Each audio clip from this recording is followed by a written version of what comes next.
going to take a look at lesson 3.3. Here as I get started on number 1, something I'm going to encourage you is we could talk algebra, but I want you to kind of know some of the technology that we've come up with solving discontinuities and domain and things like that. As you kind of open up your digital classroom, I'm going to open it up to lesson 3.3. So I went to Power School Learning from Clever. We're going to go to chapter 3 and then lesson 3. Chapter 3 and lesson 3. What I'm going to look for is the third thing down.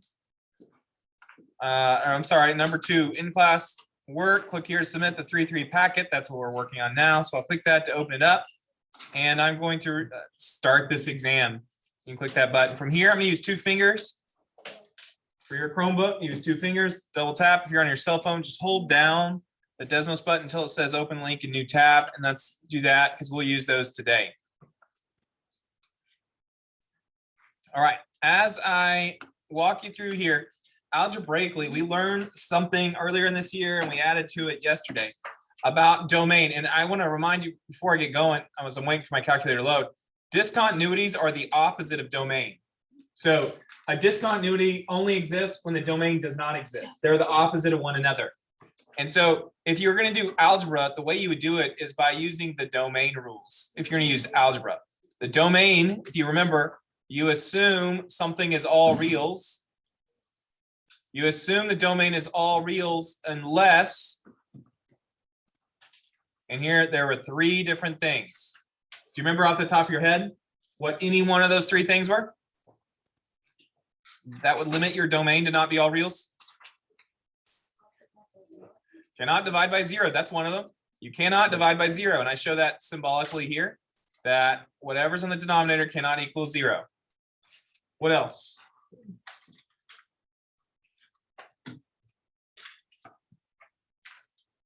So let's be thinking, what are things that could change the domain? We've said this, I'm guessing, around 100 times this year. Cannot divide by 0.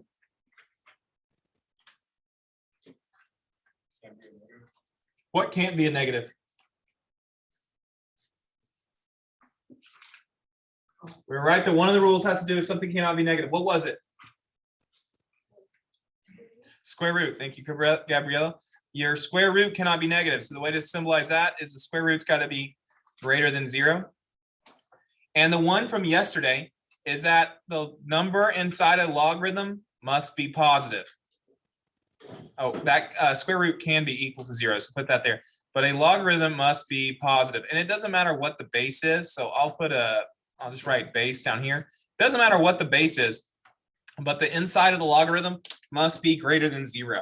That was our third rule. So as it pertains to this problem, I know this says discontinuities, but like I was just mentioning, discontinuities are the opposite of domain. What's the one thing domain-wise? What rule would I be breaking on this problem of f of x here? What symbol do you see? Division. And so if I wanted to solve this, the way I would take solve is I would take my denominator and say it cannot equal 0. This is how you would solve your domain. And so mathematically, if you're solving x minus 3 cannot equal 0, what would be my math step to solve this? All right, what do I need to do here to solve this? Add 3. So when we add 3 to both sides, the domain would become x cannot equal 3. That's the domain. Now this problem doesn't ask for domain, it asks for the discontinuities, but using algebra, what we just discovered is that the discontinuity is going to break at 3. So that's the algebra. What I've been working on the last few days is saying, I think there's an easier way, and it's using technology. I'm going to let you do this. What I want you to do is come over here and graph the denominator, only the denominator. So graph that denominator. I graphed the denominator. I want you to do the same on your computer. So I want to pause this here until I'm giving you a chance to graph the denominator. All right, now that we've graphed the denominator, if you were doing all this without any algebra at all, you would ask yourself the question, what am I not allowed to divide by? 0. So you would look on the graph for the 0. That means the x-intercept. How many zeros do you see? That one's not a 0. It's just an x-intercept. How many x-intercepts do you see? 1. It happens at 3, just like we solved by math. So you don't have to do the math anymore. I wanted you to know that. That's where the break is. Now, to find out what type of discontinuity, graph your equation. So now let's graph this equation. F of x equals not square root, I'm sorry, the division of x squared minus 9. So x squared minus 9 divided by x minus 3. Now looking at the whole equation here, I'm going to go to that spot of 3. We discovered the break was going to be at 3. And so what I'm going to do is I click on my graph because I can't tell what it is right away. And I have clicked and I'm holding down my mouse and I'm dragging over to 3. I want you to do the same on yours and see if you can get the same little image. What happens when you get to the value of 3?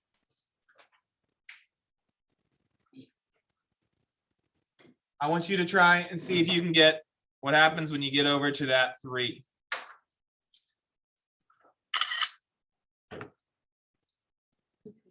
So looking at this image, what do you call a discontinuity that's just an open little white circle, just like the one that's on my screen right now? What do you call that?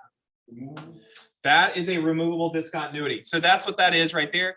That is a removable discontinuity. So we'll go ahead and add that in. And this is the true answer for this problem. We have a removable discontinuity at x equals 3. Now, if you're looking at the answer compared to the domain, notice the domain says x cannot equal 3, but removable is x equals 3, because they're exactly the opposite. The domain is telling you where the blue graph exists, or mine was blue. The domain's telling you where the blue graph does exist. This removable is telling you where it doesn't. That value at 3 does not exist. As the graph said, it's undefined. It's just an open circle, so the graph does not exist there. That's why it's a different symbol. Is the domain's telling you where it does exist, the removal's telling you where it does not exist. So that's why the symbol goes opposite there. All right, let's now take a look at number 2. Number 2 says the Richter scale is used to calculate the intensity of an earthquake based on the amount of observed motion. An earthquake Richter scale measurement is calculated using this formula, where A is the amplitude of the observed motion in micrometers. What is the amplitude A of the earthquake that measures 6.15 on the Richter scale? So to help you out on this problem, we need to first establish, where does 6.15 go? It says 6.15 is on the Richter scale. Oh, and the question says, what is the amplitude A? So here's my question for you as you think on this. Where does 6.15 go in this equation?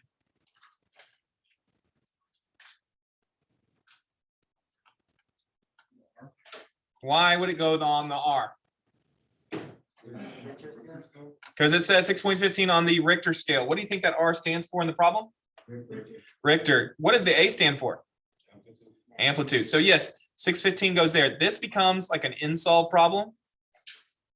6.15 equals 3.75 plus log A. You could use in-solve to solve this problem. I'm going to go to my list of pre-programmed graphs. I'll choose in-solve, and then I'll show you the algebra in a moment.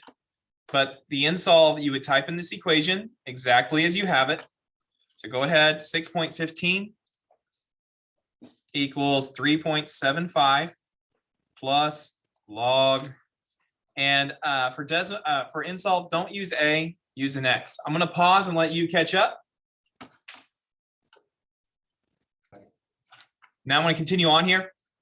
We typed in the equation in the first line. The other 2 instructions, the way to in-solve on your own, if you want to know, is now you do y equals the left side of the equation. So first you just type in the whole equation. Then you do y equals the left side, which is y equals 6.15. And you do y equals the right side of the equation. And again, I'm using an X instead of an A for this. The solution will be where these 3 different graphs intersect one another. So I don't see the red one yet, so I'm going to zoom out. until I do. And there's the red graph. The intersection right there will be my answer. It looks like the answer is 251.189.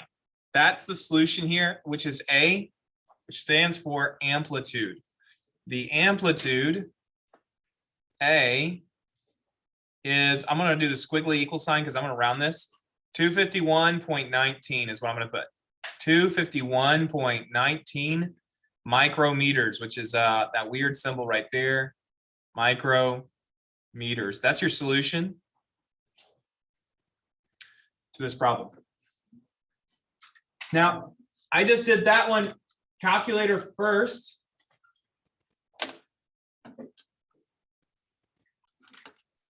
So algebraically, if you're going to solve this, what you do is we need to isolate the variable. I'm going to do the simplest steps first. This 3.75 is adding to the logarithm of A. How do you get rid of an addition? Subtraction. So I would subtract 3.75 first from both sides of my equation. And when I do that, this right here subtracting is 2.4. This would be 2.4 equals the log of A. Now, last class, we learned that if you need to solve a logarithm, you do its inverse. What's the inverse of a logarithm? Exponential. I know, very good. Exponential. So now, here's a question for the class. This logarithm does not show the base. If it just says log and shows no number for a base, what do we assume the base is? 10. Good, Jason, and whoever else said that. 10 is correct. So to solve this, we would change it to exponential. So an exponential goes in the order base raised to a power, which that's the 2.4, equals the number, which is A. So A equals 10 to the 2.4. And I'm going to guess when we type this in the calculator, we'll get that value that we got there. To get a new line, I'm just going to press enter on my calculator and try 10 to the power of, so it's shift 6 does power. 10 to the power of 2.4. Did we get the same answer that we just wrote down earlier? You bet. That's how you do that algebraically. Do you need to know how to do it algebraically? No. If you can use the insolve, you can do it that way, but I just wanted to show you the algebra as well. All right, I do have one extra problem. I don't want us to forget exponentials. This is especially important for your life, just knowing how money can balloon and grow quickly. Let's take a look at this review problem. This says Greg invests $15,000 in Apple, earning 9.2% compounded exponentially. If Apple continues at this rate, how long will it take for the stock to be valued at $45,000? We had a calculator for this type of problem. I'm going to go to my Desmos list and I'll let you take a look. Which calculator do we use for this type of problem? Number 9. The key word is compound. If you see compound in your problem, you're going to use calculator number 9. So go ahead and open up calculator number 9. I'm going to give you a second to get that open. What I'm now going to do is we're going to go, I'm just going to write down our variables in order that the calculator shows them. So first, A represents the final amount. Does this problem give us a final amount? Yes. What's the final amount? 45,000. For Desmos, we're not going to use the dollar sign or the comma. So just 45 3 zeros. Does this problem show us the P, the starting amount, the principal? Yes. What's the principal? 15,000. That's 15 with 3 zeros. Next is the rate. Does it show us a rate? What's the rate? 9.2%. Now you might remember, if you want to get rid of the percent, I said divide it by 100% because that'll cancel the percentages. And so that's how I'm going to type that in the calculator. It's just 9.2 divided by 100. Finally, does it tell us an amount of time? No. So what do you do if it's unknown? That's going to be our X. There's one more value that sometimes occurs, and it's the N. You have to decide based off the compounded. Is it compounded a certain number of times per year? That's the N. Or is it compounded all the time, which is the E? Is this one compounded a certain number of times per year or all the time if it says compounded exponentially? It's compounded exponentially. Does that tell you a certain number of times per year, the word exponentially? Now, what does that word letter E stand or exponential stand for? The letter E. We're going to use the formula with the letter E. So the formula we're going to be using here is this, I call it A equals PERT. Let me slide this over so you can see it. A PERT. That's the formula we're going to use. You don't have to write what I'm going to, but here's that. I will show you the algebra in a moment, but we're solving this formula for the problem. So let's plug in our numbers. Your final amount needs to be 45,000. Your initial amount needs to be 15,000. 1530. The rate was 9.2 divided by 100. And the T needs to say T equals X. I'm going to pause for a moment, make sure y'all have that calculator or those values in. All right, so here's the big key on this one. To solve for a variable, what you can do, if it doesn't show you an answer down here on the two formulas, here's how you're going to get your answer. So watching my screen, what you'll do is you will select the correct of the two formulas for this problem. Because this one's compounded exponentially, I do not select the one with an N. N means a certain number of times per year. Instead, I'm going to select this next one. Go to the left, right over by the number 22, and click that circle. That circle just to the left of the formula that says A equals PERT. A continuous or exponential equals PERT. Click that circle. You should have a blue graph that appears. On the other side of your screen, zoom out until you can see an intersection, which I can see it, and then click that intersection to find your answer. All right, so my answer, when I select here, I get 11.941. That's the amount of time it takes for your money basically to triple. So it takes approximately, I'm going to round that to about 12 years. So I did a squiggly equal sign. Approximately 12 years is my solution. Now, if you're wondering, what's the algebra that takes place? The A was 45,000. Okay, now I know a lot of people are like, well, now I know the calculator. I don't care about the algebra. Well, I'm still going to show it. I'm going to put, the rate is 0.092. That's what it is if you divide that. So I'm going to put that number in there times time. So if you wanted to solve this, I'm just going to walk you through so you can see the algebra at least. The algebra is this 15,000. What is the 15,000 doing to the E right next to it? Multiplying. Thank you, Danielle. What's the opposite of multiplication? Division. So if I divided that by 15,000 from both sides, what happens is these zeros simplify. 45 divided by 15 is 3. So we have 3 equals E to the power of 0.092 t. Now this is what we call exponential. We learned last class, how do you solve an exponential problem? Let me ask this question. What's the inverse of an exponential? A logarithm. You use a logarithm. So a logarithm, you add the word log, and then you put the base. What's my base out of these three? Nope, that's going to be the number. What's the base? E. So log with the base of E. And then you swap the power and the number, these two switch. So it's log base E of 3 equals 0.092 t. Finally, last step. How do you get rid of this 0.092 that's next to a t? What's happening mathematically that 0.092? It's multiplying. What's the opposite of multiplication? Divide. If you divide this, this is what will give us our answer in the calculator. And in case you did not know, whoops, I forgot a 0. Let me try this again. 0.092. In case you did not know, log base E is natural log. So what you're going to see me type in is I'm actually going to type in ln for natural log. That means the base is E divided by 0.092. What I'm going to hope is that the answer is approximately 2. So I'll type that in, natural log ln of 3. All that divided by 0.092. Is that the same answer we had over here? Yes. So that's the algebra if you want to do the algebra. So there was a review of lesson 3.1.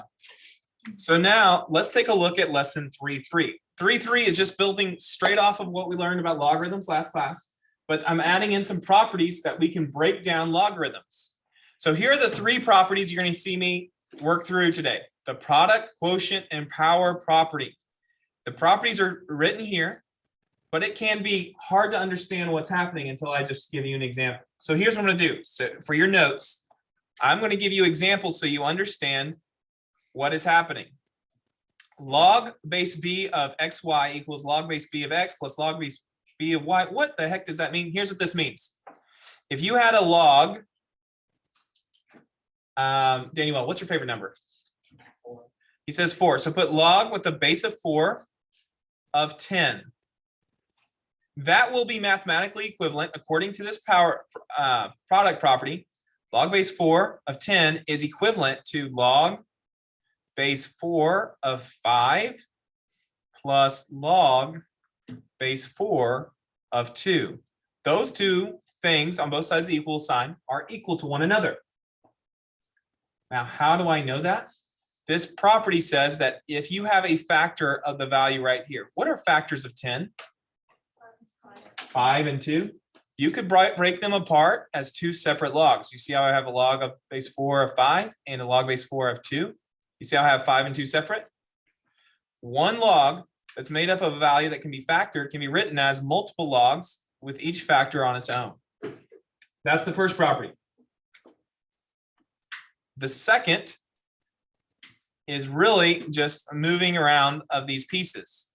I could write it this way. I could say log base 4 of 5 will be equal to log base 4 of 10 minus log base 4 of 2. Why is that? What this second property is saying, that if you have two logarithms subtracting, that's the same thing as making it one logarithm, but where the number divides. What's 10 divided by 2? 10 divided by 2 is 5. So that's the same thing. Finally, the last property that you're going to hear me talk about today is the power property. Now, this is the one that really throws off students the first time they see me write it. But let's just say you had log, and I'll switch the base this time because the base does not matter. I'll just use base of 3. If you had log base 3 of 25, that is equivalent to, what's another, how many times, how am I going to ask this question? 25 is the same thing as what number squared? Okay, so log base 3 of 25 is the same thing as log base 3 of 5 squared. A lot of students would realize that's true just because 25 is equal to 5 squared, right? What they wouldn't know is true is according to the power property, that's going to be same thing as 2 times the log base 3 of 5. If your number has a power, you can just move that power to the front and it becomes a coefficient of the logarithm. So those are the three properties you're going to see me work through today. Right here, I'm sure it looks a little tricky. But as we get going today, you'll start realizing, oh, this isn't too bad. You might not know why it works, but you'll start realizing the math isn't that bad. So let's get started here with example 1. It says express log 96 in terms of log 2 and log 3. So the first thing I'm going to do to help us out is I'm going to do a technique from last class, which we called upside down division. And I'm going to try to turn 96 into factors of 2 and 3. So I'm doing some linear factorization here is what you call this. How many times can 2 divide into 96? I'm using the number 2 and 3 because I see them here and here. How many times can 2 go into 96? I heard an answer. What was the answer? 33. Not 33. How many times does 2 go into 96? 48. There we go. So put a 48 here. Now we learned last class. Do I stop when I do upside down division once I get my first value? No, you keep going until you get the same base all the way across, except for today, I'm going to do either the base of 2 or the base of 3. So how many times can 2 go into 48? 24 times. How many times can 2? I forgot to ask. Do I stop at 24? No. How many times can 2 go into 24? 12. Do I stop there? No, because it's not a 2 or a 3. How many times can 2 go into 12? 6. Do I stop there? No. How many times can 2 go into 6? 3 times. Hey, Daniel, get that up, please. So what we just discovered is 96 is equivalent to 2. How many 2's do you see there? 1, 2, 3, 4, 5. 2 to the 5th power times 3. So here's how I'm going to write this out to show you the steps. Log of 96 is equivalent to log of 2 to the 5th power times 3. That is just simply factoring. I factored the 96 into 2 to the 5th times 3. Now what I'm going to do is apply those properties from the previous page. On the previous page, I said that one log multiplying is the same thing as multiple logs adding together. One log multiplying is like multiple logs adding together. So you see how this log has multiplication going on inside of it? What is one log multiplying equivalent to? What did that property just say?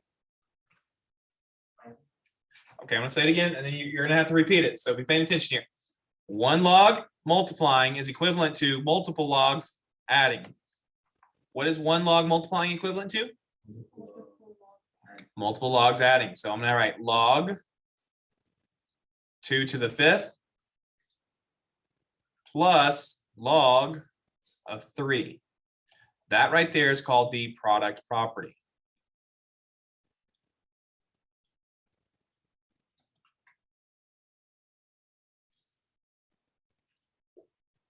Finally, there was a property that dealt with powers. It was called the power property. Let's go back and look at what that power property said.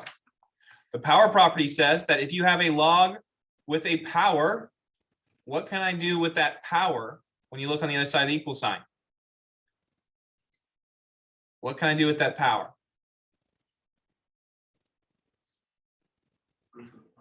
Move it to the front to become a coefficient.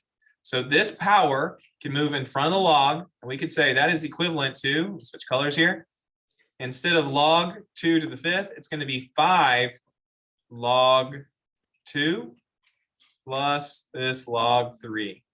That right there is the power property. Power property. And that's our solution. That is fully simplified as far as it can go. Log 96 is equivalent to this right here. And I can prove this to you just by coming over to the calculator and typing in log of 96 and then typing in 5 log 2 plus log 3. And you notice, are those values the exact same or are they different? They're the same. So I did do it correctly. That is a breakdown. So log 96 is equivalent to all that. But you're looking at it, you're like, well, that's great. What does that do for me? Right now, this stage in our mathematical careers, not much, but that is an true statement. All right, let's try this again. Let's look at example B. It says express log 32 divided by 9 in terms of log 2 and log 3. So I'm going to start, and this time before I do upside down division, what I'm going to do is apply a certain rule of logs. So log of 32 divided by 9. I want you to look across on your little cheat sheet, the rules, and tell me what you can find out about one log that has division. What is true about one log that has division?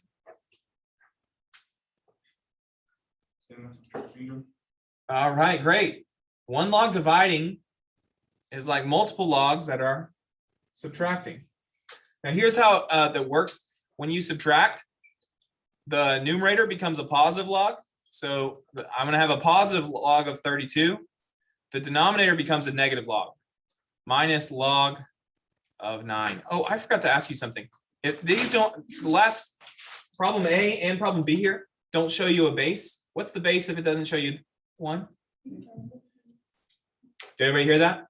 If it doesn't show you a base, the base is 10. 10's the base if it doesn't show you one. All right. I did that step. That step right there is called the quotient property. That is the quotient property. So I simplified the problem by getting rid of the fraction and making it 2 logarithms, one positive, one negative, numerator positive, denominator negative. Now I will simplify the logarithms into bases of 2 and 3. So I'm going to take the number 32 and I'm going to divide first by 2. 2 goes into 32 how many times? Thank you, Jackie. Am I done there? No. Okay, Diana, how many times does 2 go into 16?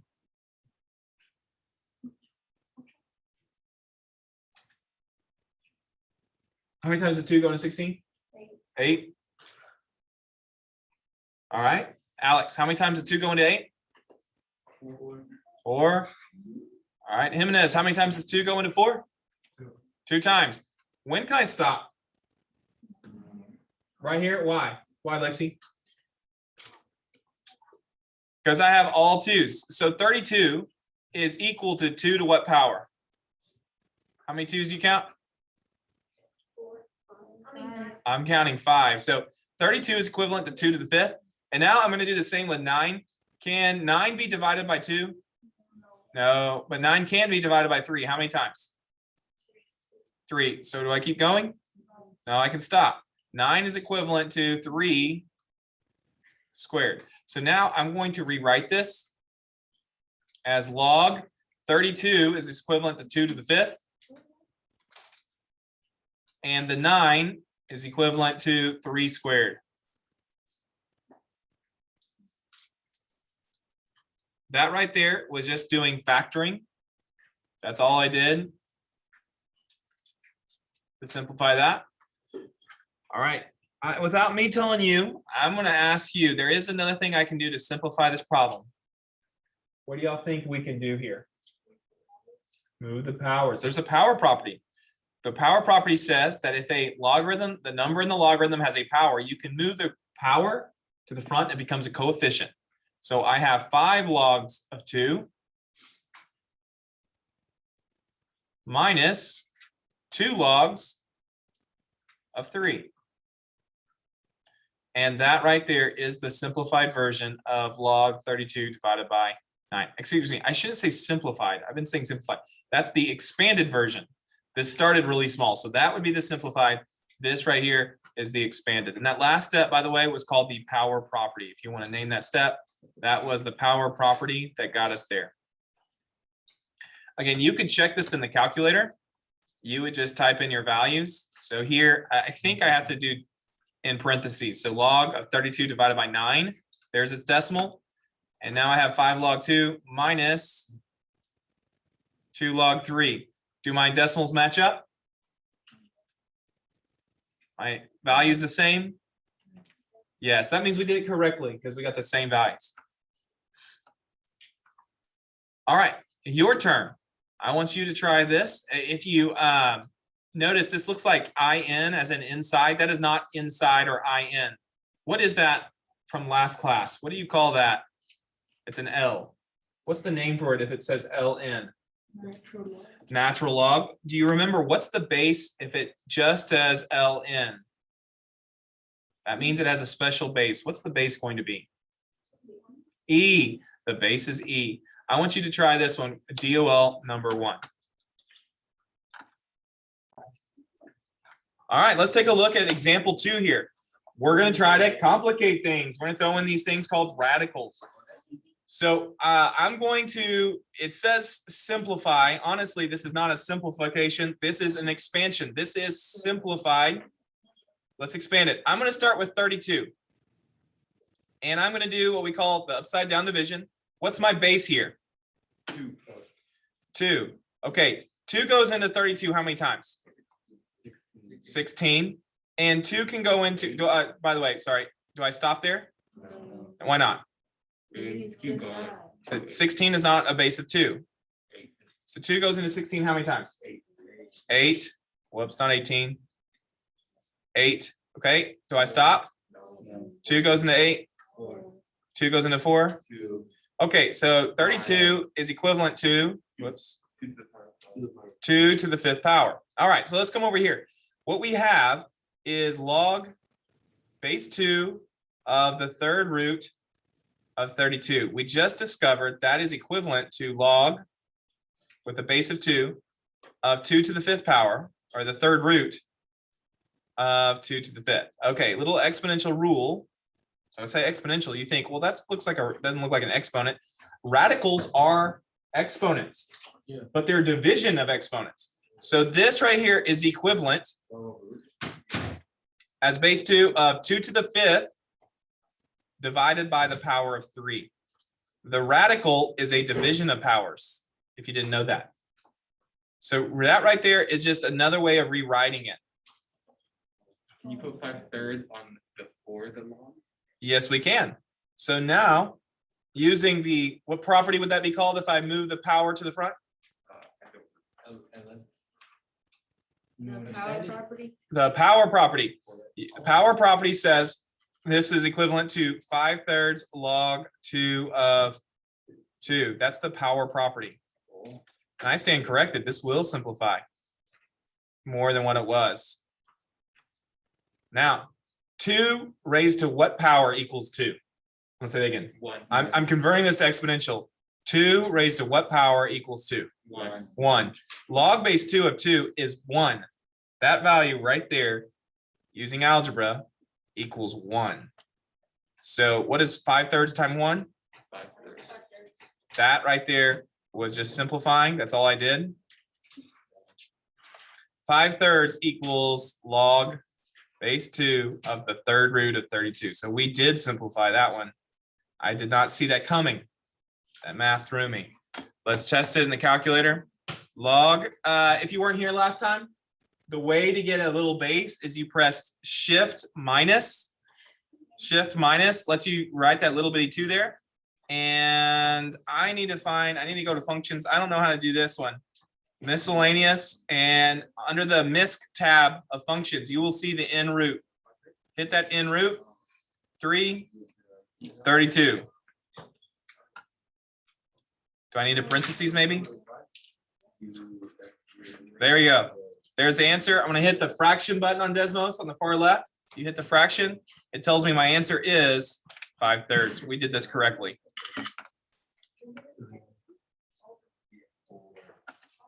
How'd you do the base? Shift minus. Shift minus gives you the little lower base thing. All right, let's try part B here. What? Evaluate all this. What? Okay, first, what can I do here? According to the power property, what can I do with these powers? What can I do with these powers? By the way, for those who weren't here, that it looks like because of the font IN, like I'm inside of something. That's not, it's a LN, that's the natural log. Natural log is what that is. All right, so I heard the answer. Let's get someone other than Sergio. What can you do with a power?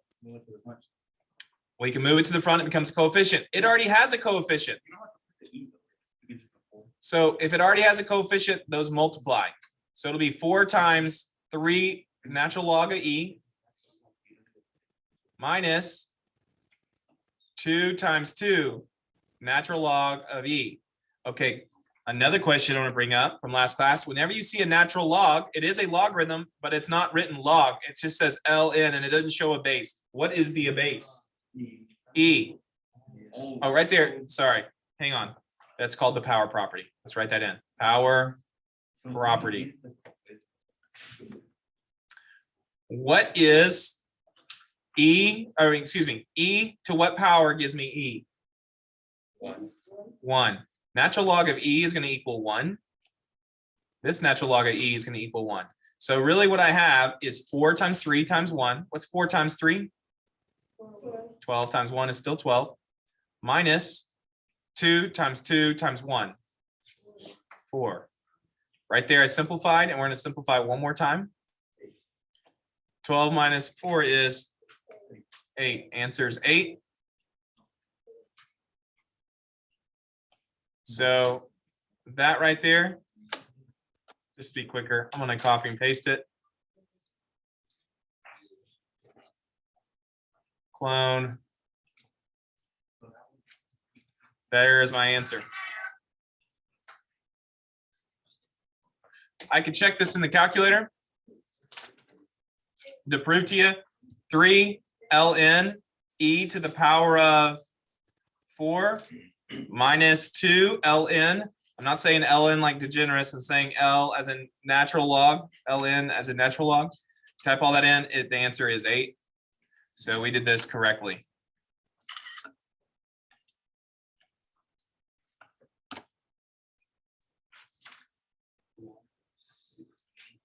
Log of 16 equals 2. Okay, so this one, last class, I would have said, hey, we're trying to solve a logarithm, and the way to solve a logarithm is to convert it to exponential. And so I would ask you, what's the base? 16. What's the power? 32. Nope. What's the power? Oh, X, and that equals the number 32. You got it.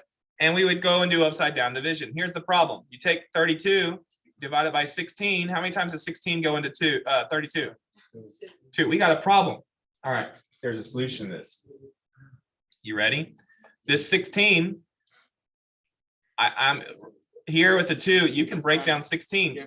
I'm going to divide the 16 by 2. How many 2s go into 16? 8. How many 2s go into 8? 4. How many 2s go into 4? 2. Here's what we just found out. 16 is 2 to the 4th. 32 is this 2 plus all these 2s. So 32 equals 2 to the how many powers? To the 5th, which we already discovered that today a few times. So I'm going to rewrite this as 2 to the 4th. And if you don't know the rules, so I'm substituting that for the 16. Those will multiply, equals 2 to the 5th. And so 2 to the 4x equals 2 to the 5th. Now that I have a common base, you can just say 4x equals 5. And if 4x equals 5, what does x actually equal? Nope. 4x equals 5. Try that again. If 4x equals 5, what does x equal? 5 over 4. Which is the same thing as 1.25. I'll prove it to you. Log. How do I do the little base of 16? Shift minus 16 of 32. It says 1.25. I'm going to hit the little fraction button on the left. Yep. Like I said, it is 5/4. All right. You have a DOL now? No. Just testing you. Could we just be typing these in the calculator if you wanted to? Yeah. Yeah, we could. All right. So here we go. That equals x.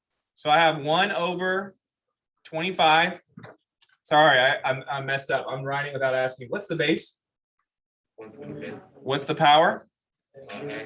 X. So since it's a fraction, I'll put it in parentheses. The power of x equals 125. A little rule from last class I told students. If you want to take a reciprocal, like if you're better off with a reciprocal, you can do so with powers as a negative power. So I'm going to take this 1 over 25 and make the reciprocal 25 over 1, which 25 divided by 1 is simply 25, but I have to make the power negative. So it's a positive x, it becomes a negative x, equals 125. Let's do that same math. We have 125 upside down division divided by 25. 25. How many times does a quarter go into $1.25? 5. That's right. It's going to be 5. So this goes in 5 times. However, that's not a common base. But 5 can go into the original base. 5 goes in 3 times. 25. Okay, so what we just found out is 25 equals 5 squared, because there's two 5s going in 25, but 125 has 3 5s. So 5 to the 3rd power. So that means here I have 5 squared raised to the power of negative x equals 5 cubed. Power to a power, you multiply. Power raised to a power, you multiply. So that's negative 2x equals 5/3. Now that I have a common base, negative 2x equals 3. To isolate the x, all I have to do is divide. Why do I not add? Because it's multiplying. So you got to do the opposite, which is division. So I divide by negative 2. We find out our answer is negative 3/2 or negative 1.5. Type that in the calculator. Log shift 1 divided by, I guess in the subscript I need to put that in parentheses because it's messing me up down there. And it's really messing me up. Let me try this again. Shift parentheses. Okay, let's do it this way. 1/25 is 0.04. I guess I'll have to type it in like that of 125. The answer is negative 3/2. We got it right. That was weird. That logarithm wasn't really cooperating with us. So I was typing that in. But there it is. I don't like that. There we go. All right, your turn. Obviously, you can type this in if you like.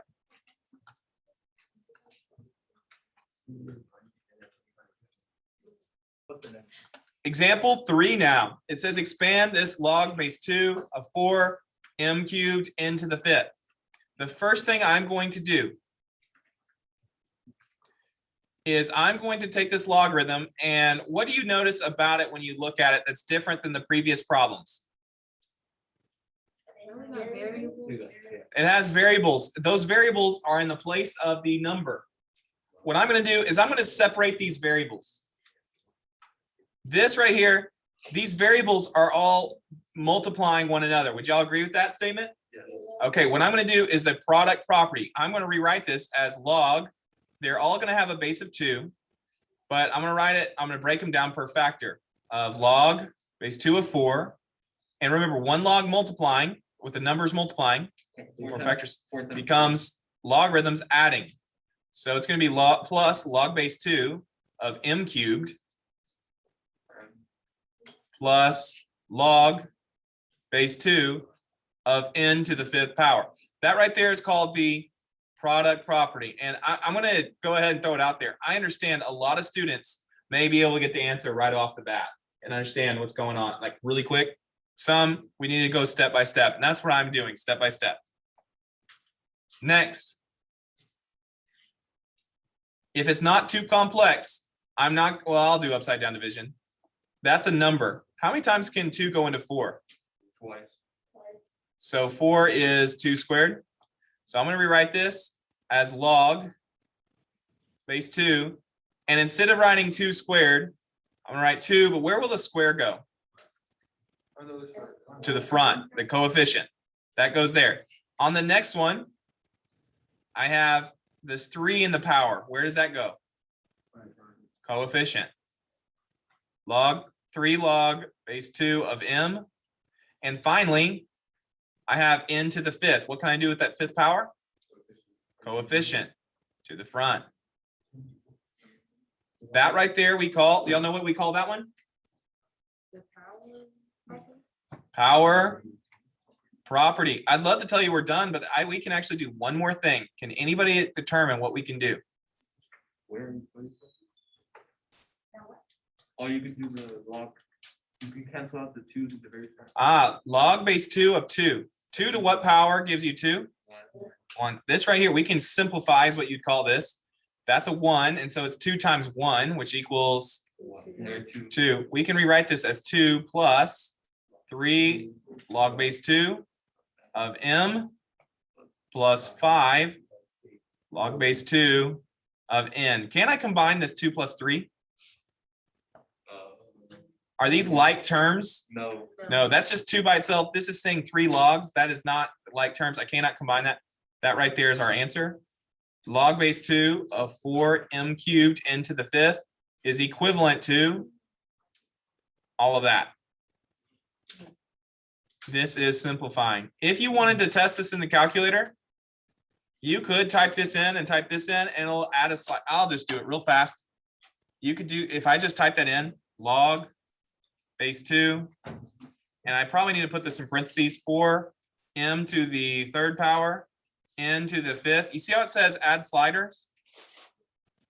If you add sliders and just come up with random numbers for m and n, you could, oh, not undefined. There you go. I just have random numbers now in for m and n.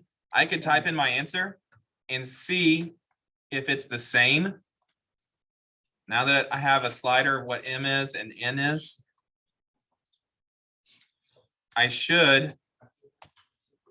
You see how those match up perfectly?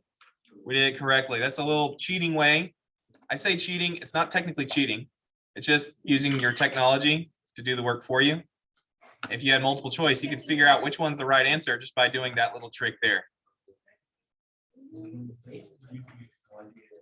Okay.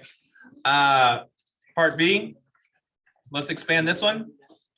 I'm going to let you tell me, what do you notice about this logarithm? It's dividing. What can you tell me about a log that's dividing? Minus. It's the same thing as subtract. Okay, are they all subtracting logs? So it's 9x. 9 is The denominator is going to become a negative log. Yeah. Okay, so this is where this problem gets tricky, and I'm glad I'm working this one out for you here. I didn't just move fast. Is this will be minus log base 3 of 4th root of x. That right there is called what property? Quotient. That's the quotient property.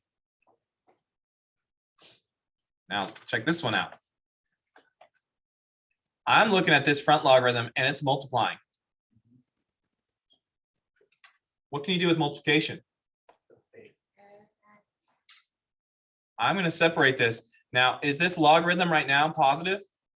Yes. They're both going to be positive. If it were a negative log, they would both be negative and subtracting. So basically what I'm saying is this: if it starts in the numerator, it needs to be a positive log. If it starts in the denominator, it needs to end. Yeah, I should. You know what might be helpful if I just add a y there? Let me add a y down here. Put a y on there.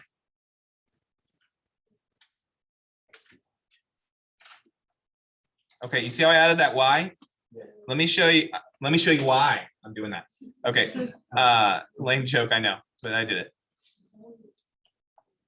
All right, now when I look at this, you see how that y is adding? Is that y starting in the numerator or the denominator? When you break these apart, they're both going to be negative. I know you're doing the product property, but because this logarithm is negative, they're all going to be negative. It's like you distribute the negative across. So I want to say 4th root of x. Let me do this in red since I'm changing the packet. I'll do that last part in green. Log base 3 of the 4th root of x. And I know I added that y, so I'll do that in green. It's minus log base 3 of y. The reason I did that is to show you if it starts in the denominator, it's going to end negative always. The negative distributes through. That, what we just did there, is called the product property. Product. I'm going to say property, PTY. I don't know if that's the right abbreviation, but that's what I'm doing. Finally, can we simplify anything further? Yes, we can. Do y'all see what we can?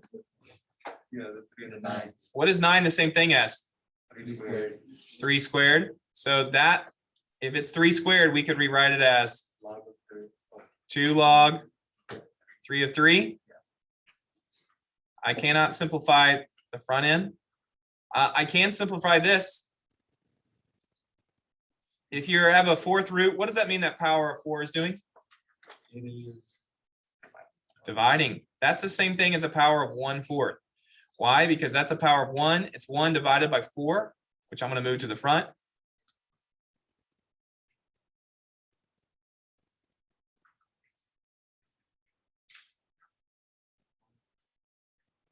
That right there, we're gonna call, what's that called when you do the powers to the front?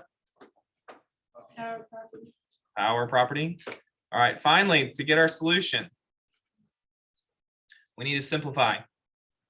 What is log base 3 of 3 equivalent to?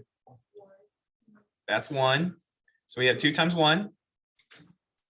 Just 2. Now this is going to be tricky. A lot of you are going to think, okay, that's it. Just write the whole thing over again. Nope. I have log base 3 of x minus 1/4 log base 3 of x. You see how they're both log base 3 of x? Yes. Okay, so what is 1 log base 3 of x minus 1/4 of a log base 3 of x? 3/4. And it's positive or negative?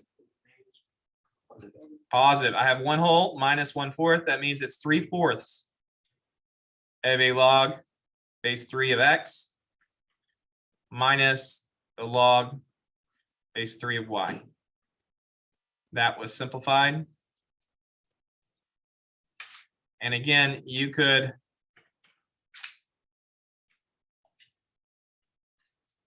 type this into the calculator and you would see that this would be the correct answer. If you use letters on there. You go ahead and do this DOL right here. And I want to pause and type the other one in the calculator using M and N though, but I'll type the previous one in as well.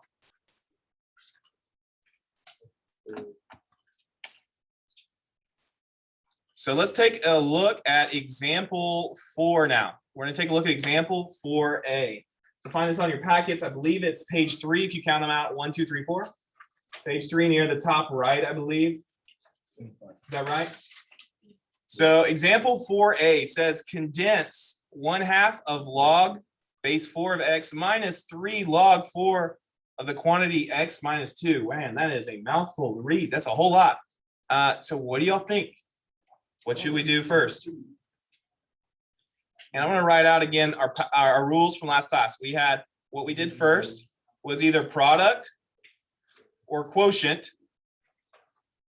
And secondly, what we did last time was the power. Today, though, we're going to do the opposite. We're not expanding, we are condensing. So what do you think might happen to my rules? We're going to go in the opposite order. Today, you're going to look to do power first, and then the product or quotient. Okay, so with that, I see a coefficient of 1/2. What could I do with the coefficient 1/2? We can make this a power. So that becomes a power on the x. And what about this coefficient of 3 and run the second logarithm? It'll also be a power on this quantity over here. So we will have log base 4 of x to the 1/2 power minus log base 4 of the x minus 2 to the power of 3. Now, one thing we haven't hit this morning that we spent a lot of time last class on the first half of 3.3 is what do you do when your power is 1/2? That's a square root of dividing of a power comes from a radical or a root.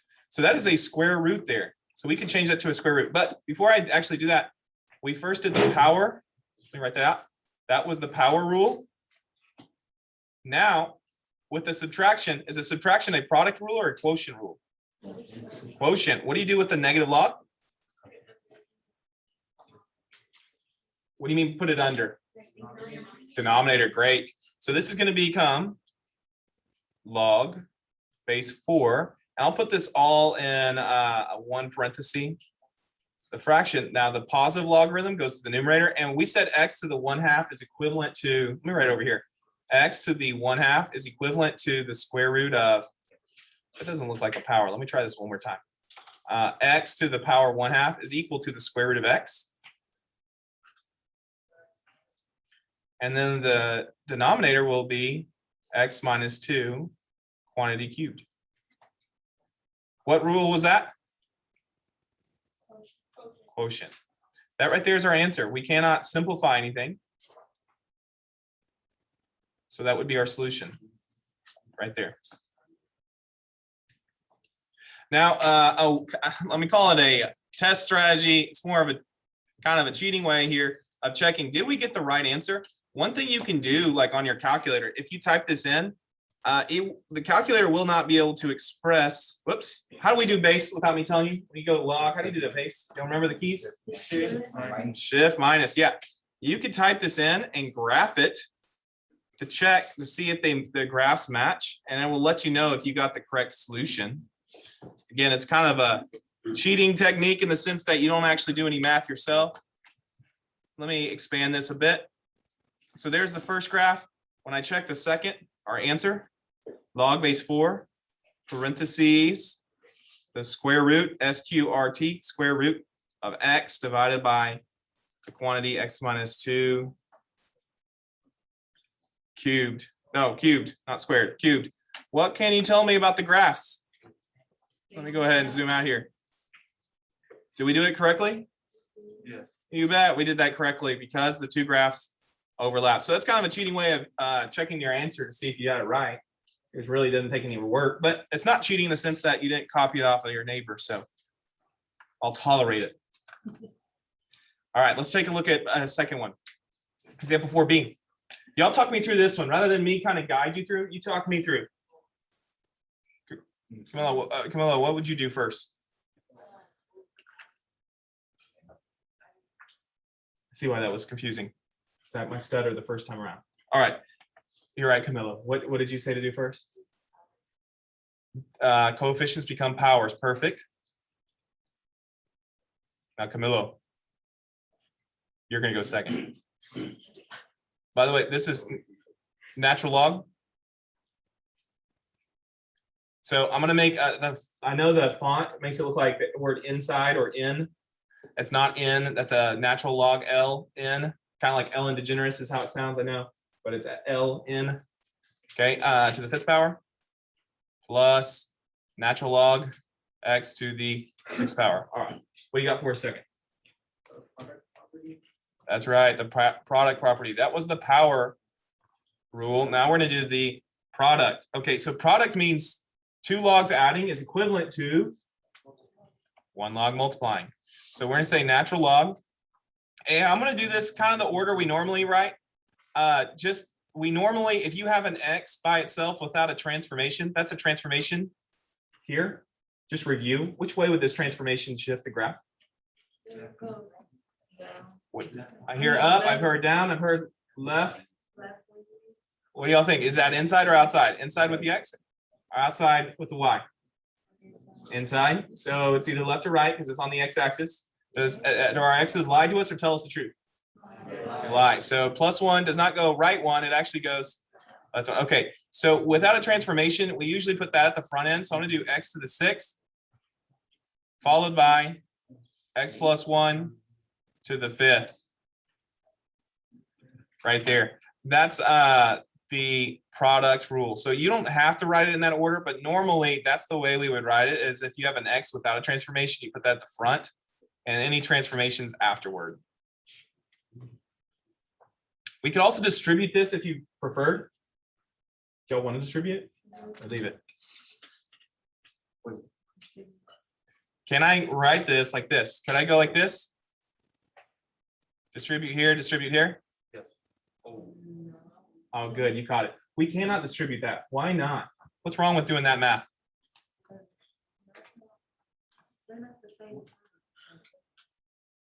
So order of operations, what's our little acronym for order operations? You learned it probably like 6th grade. PEMDAS, yeah. It says you first do something inside the parentheses, then you'll apply exponents, then multiplication, then division, then addition, subtraction. Okay, so within this parentheses, I cannot do any math, so I'm past the P. But before I can multiply this x6 or distribute it through, I would have to take care of this power. So the answer is no, you cannot distribute that. That was a setup. I set you up. You cannot distribute that. All right, so that would be your answer. Now I've done 2, and I believe this is your turn. Yep, your turn. Don't miss the negative at the front. Don't miss the negative at the front there. I want you to try to condense this one. DOL number 4.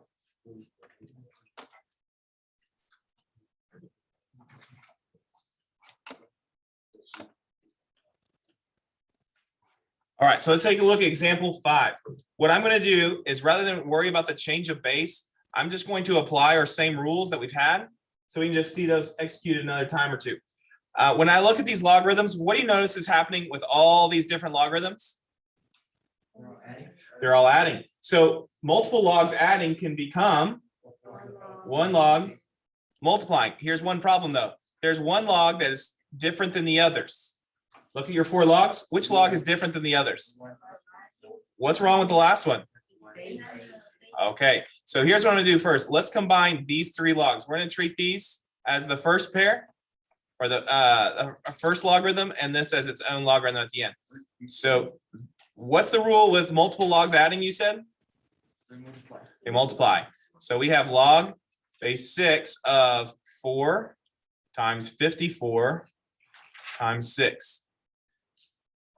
And over here, I'm going to have plus log base 8 of 1.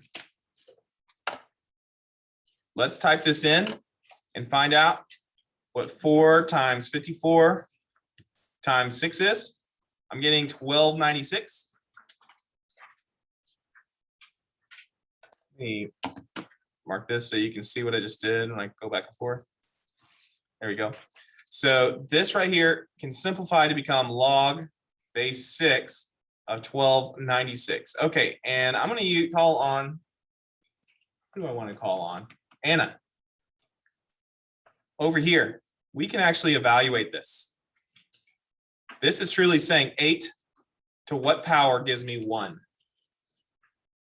Do you know what that power would be? 8 to what power gives you 1? 0, very good. Any value to the power of 0, the answer is 1. So that answer right there is 0. So this is basically log base 6 of 1296 plus 0. Do I even need that plus 0? No. That's going to be our solution once we solve this one. What's our technique we learned last class for evaluating a complex logarithm that doesn't involve the calculator? That is. You got it, Jimmy. Yeah, we're going to use that upside down division. 1296. Okay, 6. I'm guessing people don't know how many times 6 goes into 1296. So let's start with 6 into 12. 2. Okay, what about 6 into 9? I got the answer and I got the remainder. 6 goes into 9 how many times? 1 with a remainder of 3. 6 goes into 36 how many times? 6. There you go. It's 216. Are we done here? No. Okay. So 6 goes into 216. How about 6 into 21?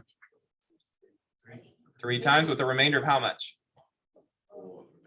6 goes into 21 3 times, the remainder of 3. Okay. 6 goes into 36. 6 times. Great. Am I done? No. 6 goes into 36. 6 times. So this is the same thing as 6 to the power of 4. Good. I'm going to erase this little 3 up here, that remainder, so we don't get mixed up. That's 6 to the 4th. So I now have log base 6 of 6 to the 4th. Bella, what can I do with that power of 4? Move it to the front. Very good. So that 4 moves to the front. Anybody know what log base 6 of 6 is? 1. Great, great. So 4 times 1 is 4. That's the solution. Could we have just typed this in the calculator to begin with? Yes. And so that's where I kind of go with technology today. Some of this isn't as relevant. That's not as important that you know how to work out the values like I just did, because you can use calculator to evaluate. But I do need you to know the rules for dealing with variables in particular, the X's and Y's. Okay, so that's what I meant by that. You know what? Let's just go ahead and do the example B. 5B here.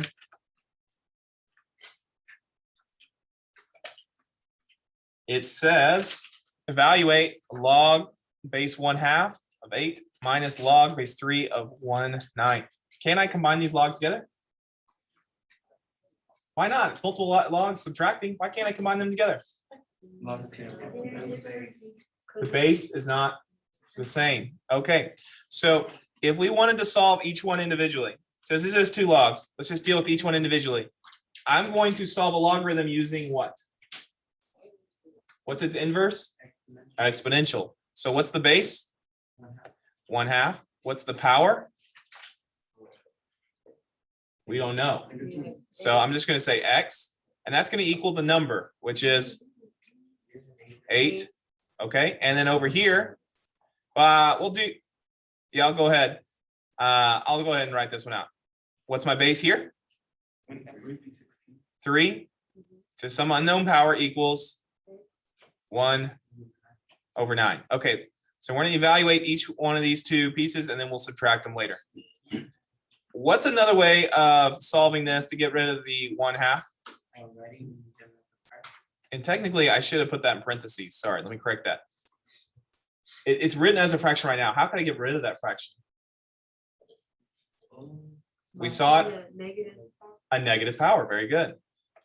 We take a negative power. Very good, clean it. So you can take the reciprocal and say it's 2/1. And what is 2 divided by 1? 2. So 2 to the power of negative x is going to be equivalent to 8. So let's go solve that. I'll do it to the left here. 8 divided by the base of 2 is 4. Am I done? No, because it's not primes. It's not a 2. So we divide again. 2 goes into 4. How many times? 2. Am I done? No? Yes. Yes, we're done. We're all 2s. So 8 is equivalent to 2 to what power? 2 to the 3rd. So 2 to the negative x equals 2 to the 3rd. Since I have a common base, I can simplify the bases out. That's a 1-to-1 property. And we have negative x equals positive 3. So if negative x equals positive 3, what do y'all think positive x would equal? Negative 3, you got it. Positive x would equal negative 3. All right, now I want to come back over here. And now we'll evaluate the other logarithm. I have a 1/9. How can I take a reciprocal? Negative power. So it works both ways. Last time I took the reciprocal of the base. You can also take the reciprocal of the number. It's not a big deal. You can say that's 9/1. But what is 9 divided by 1? 9. So it's just 3 to the power of negative x will equal 9. We'll do our upside down division. 3 goes into 9 how many times? 3. Am I done? You bet. That was easy. 3 squared. So we have 3 to the negative x equals 3 squared. Now what?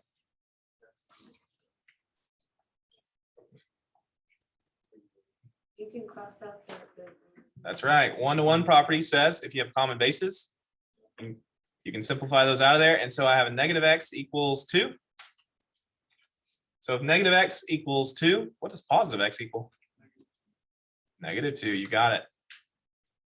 Positive x equals negative 2.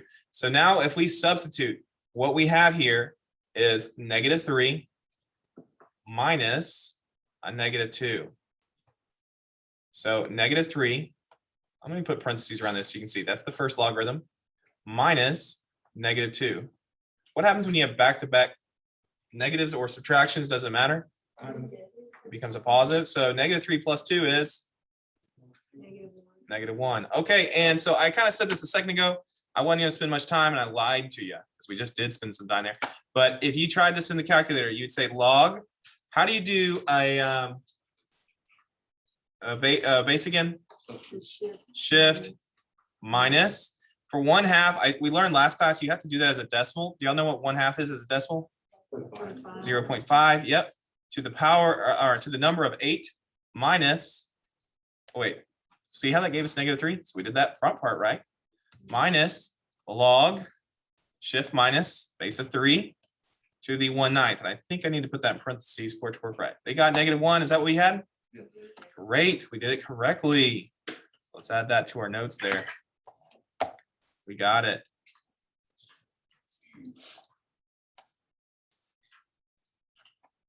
There you go. So you can look at it later.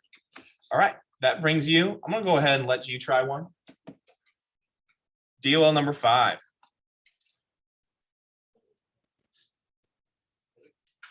Let's now take a look at some real world problems. So I mentioned last class, how are logarithms used in this in the real world? Number one, most often is used financially when you're looking at exponential functions to solve exponentials in the financial world. That's number one, how it's used. But it's also used to measure earthquakes and waves. That's what logarithms do really well. If something is moving like a wave, a logarithm can measure it well. So here we go. This says diversity in a certain ecological environment containing two different species is modeled by that function there, where N1 and N2 are the numbers for each type of species found in a sample. Find the measure of diversity for environments that contain 25 and 50 species of the same samples. Yeah, go for it. Take the pass. All right, so question for you. What do we do?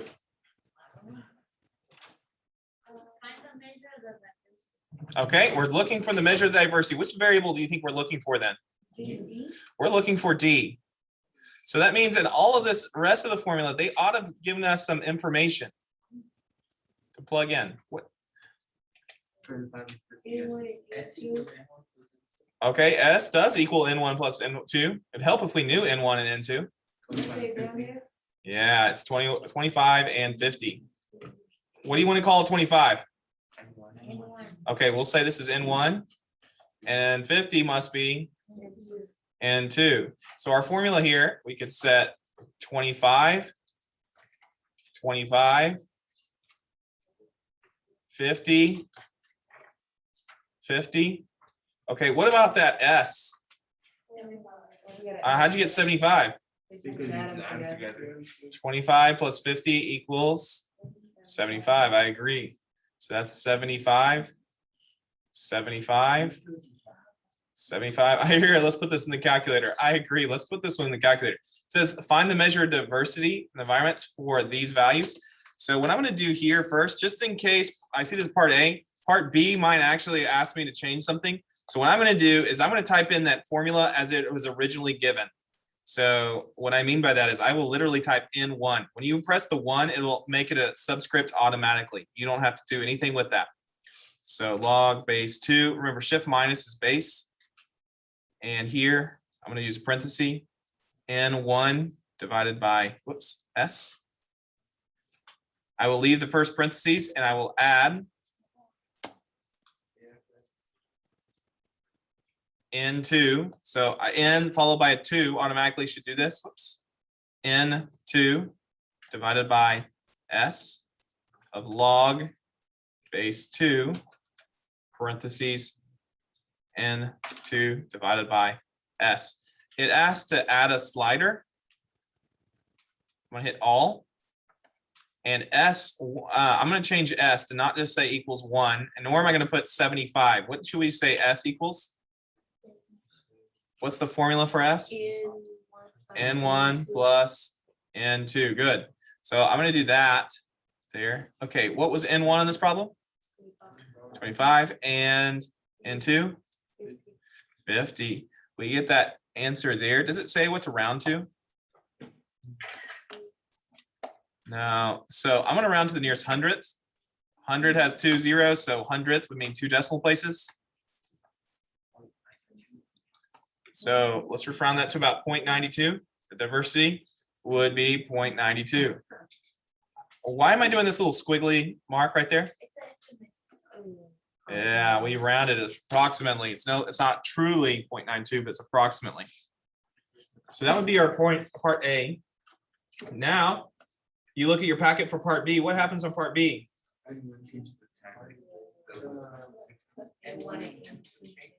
Oh, so there was a reason. There's a method to my madness here. Okay, so if you typed it in the way I did, all you have to do is say N1 is now 10. So never mind.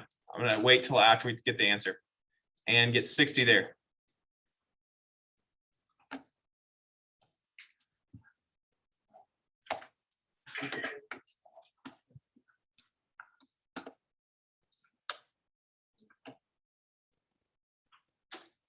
All right, approximately, oops, D is approximately 0.59.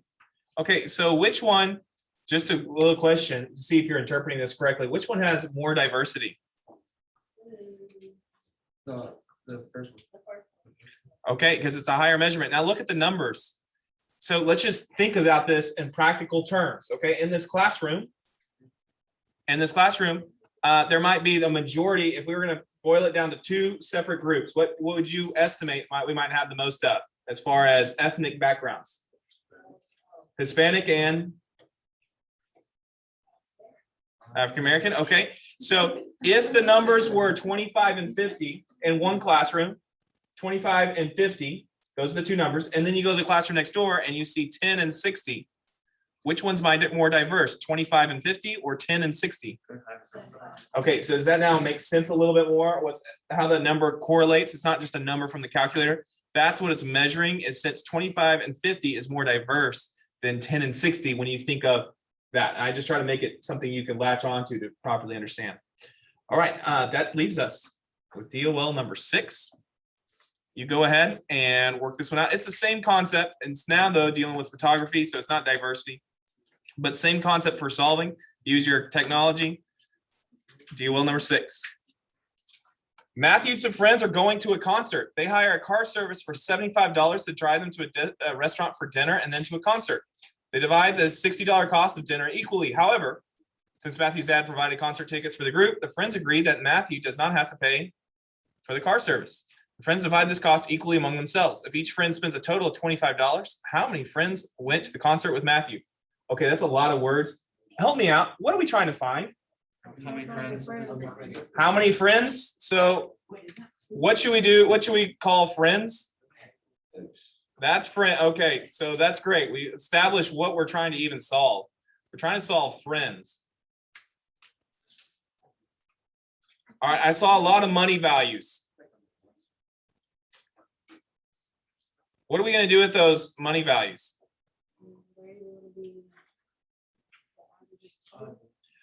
This is an average and a total problem. Good. So when we learn this, this is lesson 2.5. That's where this came from, lesson 2.5. We learned that rational functions in real world, we use them two ways. Oftentimes with speed. Speed equals distance divided by time. And also we use them with, in this particular case, like average cost. I'll say AVG cost. Average cost equals the total cost divided by the number of people. And so Kalina said that's either an average cost or a total cost. So let's read that again. They hire a car service for $75 to drive them to a restaurant for dinner and then to the concert. Do you think the car service is $75 per person or is it $75 for the group?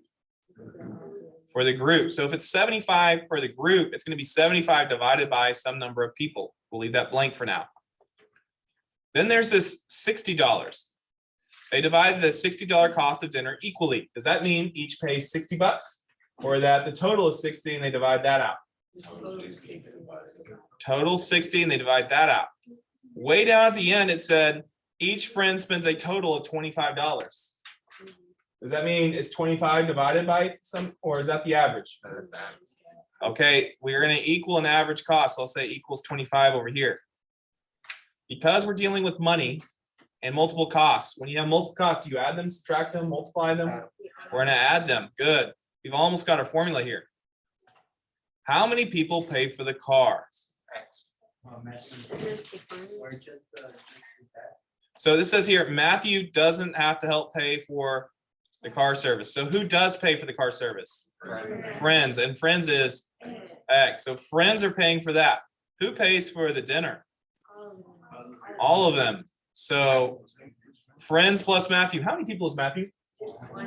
One is Matthew. So you would write this as X plus 1. That right there, for brevity, we could just solve using calculator. Pretty simple. I'm going to type it in.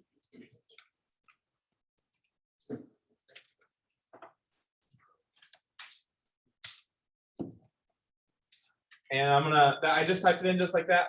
What's going to be my solution? Oh, it's good. I forgot something. X plus 1. All right. How will I find my solution? Oh, is it going to be over here? About negative 0.6 friends? No, 5. Can you have negative friends? No. Just in attitude. All right, how many friends do we actually have? 5 friends. That would be the correct answer. Do y'all remember the word? It starts with an R. What would you call this answer that you got? Mathematically, it's true, but it's not part of the problem. Want to be realistic. Relation. It's a good idea. Relation just means it's not a function. That's a good idea, but that's not it. Starts with an R. Bogus. I say bogus often. That's not the true mathematical word. Trash. You might say trash. It's not trash. It's relevant. X equals negative 0.6 is not relevant. That's the mathematical word for a real world situation that is not, that mathematically might be true, but for the real world situation is not a true answer. That is not relevant. So that would be removed. And so now, and by the way, if you want to do the algebra here, how do you solve with division? What's the opposite of dividing? Multiplication. You would be multiplying by your denominators there if you want to do that by hand. Let's look at the last one before we leave. It says if f of x equals 5x minus 3 divided by 2x plus 1. What is f negative 1 of x? What in the world is that? Ah, good. Jade remembers. This is telling you a certain mathematical principle. The principle is inverse. What is an inverse? Mathematically? Switching x and y. So here's my y. I will do this one algebraically. I know we can type in the calculator. Just switch your x and y and match graphs. I'm totally aware of that, but I will do the algebra. I'm going to switch my x and y. X equals 5y minus 3 over 2y plus 1. Now what? We have to get y by itself. How would you suggest we start doing that? Sydney, got any ideas over there? Oscar, got any ideas? Multiply. Multiply by what? Just by 2? What's dividing? If you're going to multiply, that's the opposite of division. What's dividing? Is it just 2? What's doing the division? 2y plus 1. That's what you need to multiply by.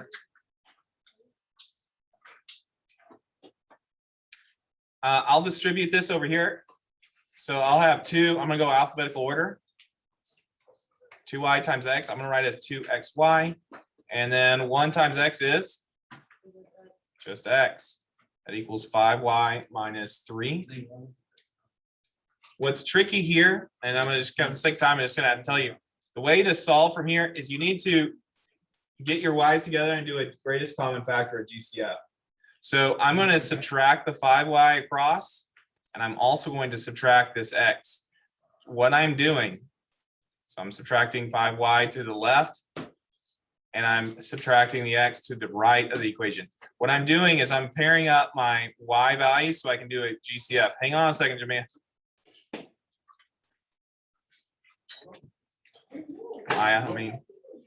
Okay, what's common now? What you might be kind of lost what I did there because I did that fast. What's common on the left side of the equation? The y. You can do a GCF, which is the opposite of distribution. You're dividing it out from a group rather than distributing through. If I divide out a y, I have 2x minus 5 equals negative x minus 3. And finally, our solution here, to get y by itself, y is multiplying. What's the opposite of multiplication? Division. You would divide by 2x minus 5. There are, I think, 2 answers that look like this, though. Which one would be correct? That's a here's a hint. That's a domain restriction. Oh, it would be H. Why H?